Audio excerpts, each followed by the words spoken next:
Hey class, so let's do a little video of how you can use the tools. Now I haven't really gone through this much, so you'll be seeing me learn it too.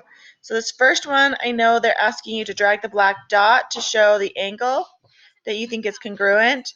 So as you move it, you'll notice it changes what angle. That little line shows which angle you're showing. So if you think that this one's congruent, you would just leave it there.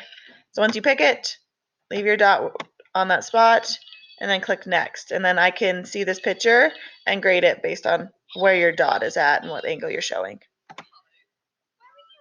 Here are all the class responses. So obviously there's only one right now. And then do you agree with all their congruent angles? So they might have done different ones. Yes or no? So do you agree that this is a congruent angle?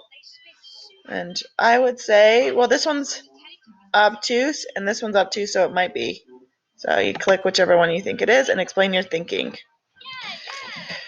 Because they are both obtuse. And I'm very smart. And then you share it with the class. Oops. And then click next.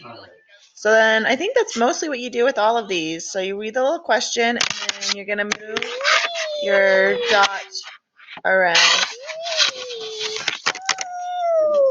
Same thing. That's my nephew Oliver. All right.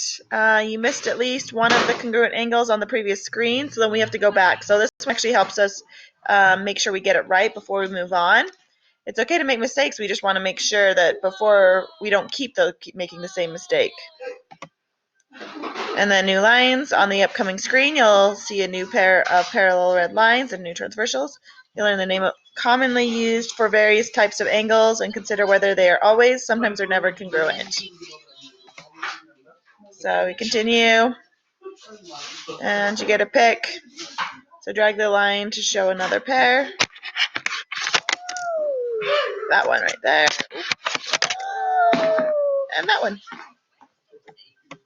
And are they sometimes, always congruent, or never congruent? Well, mine are always congruent.